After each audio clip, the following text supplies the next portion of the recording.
Designing field में, जैसे designing नहीं, बेसिकली इंजीनियरिंग फील्ड में जैसे हम देते हैं, एरोनॉटिकल है या सॉफ्टवेयर है, सब भगदड़ मचा रहे हैं, सॉफ्टवेयर इंजीनियर बनना है सबको, क्योंकि उसमें पैसा भी है, ठीक है।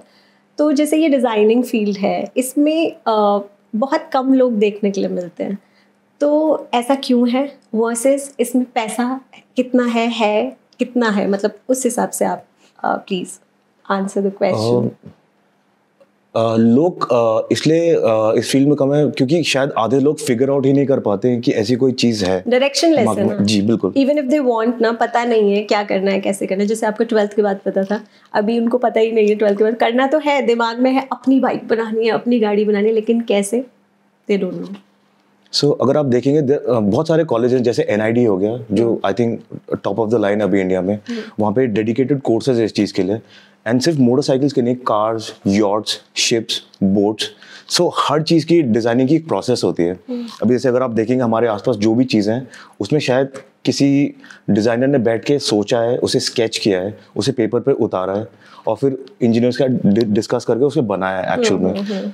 सो अगर आप पूछेंगे तो कॉलेजेस हैं, बस आदमी में ढूंढने की शिद्दत होनी चाहिए, एंड आई थिंक रास्ता खुद ब खुद बन जाएगा। और अगर आप सजेस्ट करना चाहो कुछ ऐसे इजी वे आउट, ऐसे ऐसे कर लो, कोई कोर्स होता है इसका बेसिक, मतलब 12th तक तो अगर आप नहीं भी सोचते हो तो भी चलेगा ना, मतलब आपके अंदर वो एक डिजाइनर तो होना चाहिए, वो क्रिएटिविटी तो होनी चाहिए। हाँ, मतलब आपके दिमाग में वो क्यूरियोसिटी होनी चाहिए कि अगर ये है ऐसा तो क्यों है, इसके पीछे क्या रीजन है, तो वो क्यूरियोसिटी ही आपको ड्राइव करेगी आगे चलने के लिए। और अगर आप बोल रहे हैं कि इजी वे आउट, इसमें इजी वे आउट तो डेफिनेटली नहीं है, बिकॉज नहीं, मैं चाहती हूँ कि एक वन स्टॉप सोल्यूशन मिल जाए कि ऐसे करना है, जो भी एस्पायरिंग है, आपको ज़्यादा भटकने की ज़रूरत नहीं है। क्योंकि जैसे आजकल अगर हम किसी भी लाइक कॉम्पिटिटिव एग्जाम्स की बात करते हैं, तो यूट्यूब पे इतने ज़्यादा सोर्सेज है कि बच्चा ना, मतलब है तो, लेकिन एक वन स्टॉप सोल्यूशन नहीं कि आपको सिर्फ ये पढ़ना है। तो इंसान कोचिंग में देके इसलिए पैसे देता है क्योंकि वो आपको एक डायरेक्शन दिखा देते कि हम आपके लिए वो रिसोर्सेज करेंगे गैदर, और आपको बस ये करना है, ऐसे वाला। क्योंकि लोग बहुत ज़्यादा वैसे हैं, लाइक डायरेक्शन लेस तो हैं। तो जब हमारे पास डिज़ाइनर हैं तो हम अपने चैनल के माध्यम से क्यों ना उनको ये बताएं कि भाई 12th के बाद, अब जैसे आपने कॉलेज का भी नाम बताया, तो मैं उस वे में बोल रही हूँ। पहले तो आपके दिमाग में क्लियर होना चाहिए कि आप बनाना क्या चाहते हैं, बिकॉज बहुत सारे प्रोडक्ट्स हैं, बहुत सारी चीज़ें हैं, सिर्फ गाड़ियाँ ही नहीं, बहुत सारे प्रोडक्ट्स भी होते हैं, जो चीज़ें जो आप रोज़मर्रा की लाइफ में यूज़ करते हो।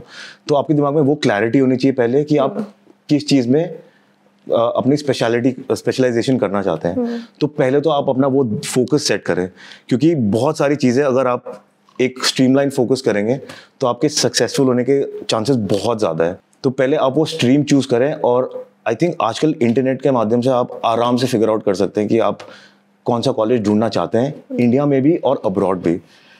अगर आप मेरे से इंडिया में पूछे तो NID से बेहतर कॉलेज कोई नहीं है फिलहाल जो ये नॉलेज इम्पार्ट करता है।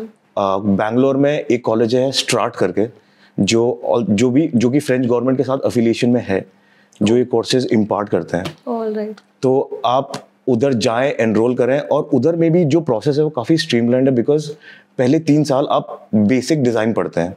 बेसिक डिज़ाइन में आप कोई स्पेशलिस्ट कोई जोन चूज़ नहीं करते हैं, आप सिर्फ डिज़ाइन पढ़ते हैं। जैसे आप पढ़ते हैं फिलिप स्टार्क के बारे में, जो कि बहुत ही लेजेंडरी डिज़ाइनर है, या मार्क न्यूमन के बारे में, तो आप इनकी लाइफ स्टोरी पढ़ते हैं, आप देखते हैं कि इनकी ट्रेजेक्टरी कैसे रही है, तो आप उनकी पर्सनालिटी में से कुछ चीज़ें उठाते हैं।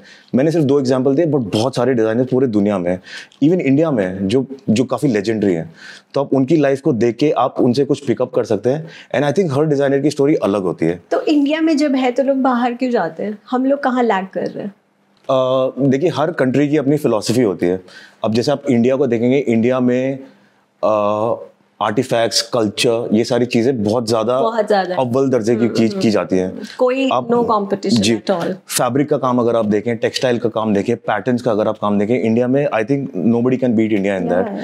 सिमिलरली अगर आप मिलान जाए, इटली जाए, तो उनका जो स्कल्पचर और ह्यूमन जो फिगरीन होता है, उसको तराशने का काम जो है वो बेहतरीन है। अगर आप दुओमो देखें मिलान में, जो कैथीड्रल है, आई थिंक उससे बढ़िया कारीगरी का काम दुनिया में कोई है नहीं। तो ऐसे अगर आप देखें, हर देश की अपनी एक यूनिक क्वालिटी होती है। करेक्ट।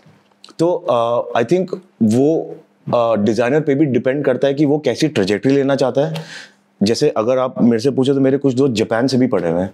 अगर आप जापान की फिलॉसफी देखें तो उनका काम करने का तरीका बहुत ही अलग है। सिमिलरली चाइनीज़ लोगों का काम करने का तरीका बहुत अलग है। तो it also depends on the person, आपकी पर्सनैलिटी कैसी है। आप डिज़ाइन पढ़ते पढ़ते कोई कल्चर एक्सप्लोर करना चाहते हैं तो आप बेशक बाहर जा सकते हैं, बट इंडिया में भी बहुत सारे रिसोर्सेज है जहाँ पे आप ये कर सकते हैं। आपका हर एक सपोर्ट मुझे ले जाता है हर वीडियो में एक नई ऊंचाई पर। ऐसे ही अपना सपोर्ट बनाए रखें, चैनल को एक्सप्लोर करते रहें और वीडियोस देखते रहें।